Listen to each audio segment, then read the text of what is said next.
श्री राम कथा की ओर चले। पूर्व में मैंने श्रवण किया, माता अनसुईया सीता जी को समझा रही, कहा बेटी इन चार की परख विपत्ति में होती है, धीरज, धर्म, मित्र और नारी। सबसे पहले अनसुईया माता ने सीता जी को समझाया धैर्य के बारे में कि जो नित्य सत्संग श्रवण करता है वो धैर्यवान होता है। और दूसरे स्थान पर समझा रही है धर्म के बारे में। एक भिक्षुक नित्य निरंतर भिक्षा मांगने के लिए जाया करता था, अर्जुन के दरवाजे पर भी जाता था। उस समय प्रभु श्री कृष्ण द्वारकाधीश अर्जुन के यहाँ आए हुए थे। तो अर्जुन ने द्वारकाधीश से कहा कि केशव, आज इस भिक्षुक को मैं इतना धन दे दूंगा कि इसका जीवन आराम से निर्वाह हो। और अर्जुन ने उस भिक्षुक को थैला भर करके असरफियां दे दी। भिक्षुक असरफियां लेकर के चल दिया। रास्ते में नदी पड़ती थी, नदी के पार झाड़ियां पड़ती थी। उन झाड़ियों में डाकू छुपे हुए थे और डाकुओं ने उस भिक्षुक का असरफियों का थैला छोड़ा लिया। दूसरा दिवस भिक्षुक फिर पहुंच गया अर्जुन के दरवाजे पर भिक्षा मांगने के लिए। अर्जुन ने कहा प्रभु श्री कृष्ण से कि द्वारकाधीश केशव, ये तो आज फिर आ गया। तो आज अर्जुन ने उस भिक्षुक को लाल दिया है, यानी रत्न। वो भिक्षुक रत्न लेकर के लाल लेकर के चल दिया, आनंदित होता हुआ जा रहा है। और घर जाकर उस भिक्षुक ने एक घड़े में उस लाल को रख दिया। पहले महिलाएं नदी से जल भर करके घड़ों में लाती थी, तो उसकी भिक्षुक की पत्नी का घड़ा जल भरने वाला टूट गया और उसकी पत्नी उसी घड़े को लेकर के चल दी जल भरने के लिए, क्योंकि पत्नी को मालूम नहीं था इसमें लाल रखा है, रत्न रखा है। नदी उस घड़े को डुबोया, लाल बह गया। वो भिक्षुक छाती पीट पीट करके रोने लगा कि मेरा लाल बह गया, मेरा लाल बह गया। तीसरे दिवस भिक्षुक फिर अर्जुन के दरवाजे पर पहुंच गए भिक्षा मांगने के लिए। अर्जुन ने कहा केशव, ये तो फिर आ गया, आज केशव तुम्हें कुछ करिए। तो आज प्रभु श्री कृष्ण ने उस भिक्षुक को 2 पैसे दिए।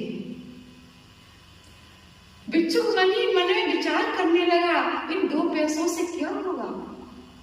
मन में विचार करता हुआ जा रहा है भिक्षुक, इन 2 पैसों से क्या होगा। इन 2 पैसों से तो कुछ होने वाला नहीं है, क्या होगा। विचार करते करते जब नदी के निकट पहुंचा, उस भिक्षुक ने देखा एक मछुआरे ने नदी में जाल डाला, उसमें बड़ी सी मछली फंस गई। मछुआरा जाल खींच रहा है और मछली उस जाल में तड़प रही है।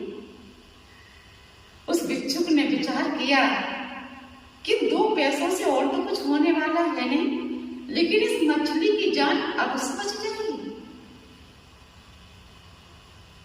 दौड़ करके मछुआरे के पास भिक्षुक पहुंचा, उन 2 पैसों से उस मछली को खरीद लिया।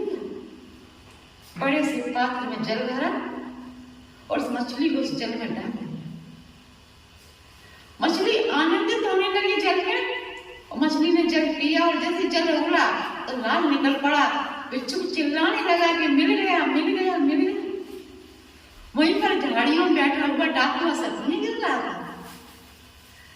डाकू ने विचार किया कि इस भिक्षुक ने मुझको देख लिया, इसने मुझको राजा को पकड़ा दिया, शिकायत कर दी तो फांसी की सजा होगी। तो वो डाकू असरफियों का थैला छोड़ करके भाग गया। आज देखिए उस भिक्षुक को रत्न भी मिल गया और असरफियां भी मिल गई। क्यों? क्योंकि आज इस भिक्षुक ने धर्म का काम किया था, मछली की जान बचाई। परिहित सरस धर्म नहीं भाई, और परिपीड़ा सम नहीं अगमाई। ओ परमारथ जिनके मन माही, तिन जग में कछु दुर्लभ नाही। राम सिया राम जय जय राम। राम सिया राम जय जय राम। हो परहित सरिष धर्म नहीं भाई, पर पीड़ा सम नहीं अधमाई। राम सिया राम जय जय राम। राम सिया राम जय जय राम। तो आज इस भिक्षुक ने धर्म का काम किया। तीसरे नंबर पर है धीरज धर्म मित्र। दो बालक साथ में पढ़े और साथ में बढ़े। उसमें से एक की नौकरी लग गई फौज में, एक गांव में रहने लगा। दोनों का विवाह हुआ। समय बीतने लगा धीरे धीरे। जो फौजी मित्र था वो अपने घर आया और धन का लिफाफा अपनी पत्नी को दिया कि देवी जाओ इसको रखो। उसकी पत्नी धन के लिफाफे को रखाई और गांव वाला मित्र उस मित्र से मिलने के लिए आया जो फौज में सर्विस करता था। एक दूसरे से वार्तालाप हो रही है, बचपन की बातें याद कर रही हैं, वार्तालाप कर रहे हैं, आनंदित हो रहे हैं। लेकिन जब गांव वाला मित्र उस संकोच में डूबा हुआ बैठा है, वार्तालाप तो कर रहा है लेकिन संकोच में डूबा हुआ बैठा है, तो उस फौजी मित्र ने उस मित्र से कहा कि मित्र तुम्हारी एक बेटी थी। गांव वाले मित्र ने कहा हाँ मित्र, तो अब तो विवाह योग हो गई होगी। तब संकोच में डूबे हुए उस मित्र ने कहा सच्चा थे कि मित्र बेटी का विवाह है, कुछ धन की आवश्यकता थी।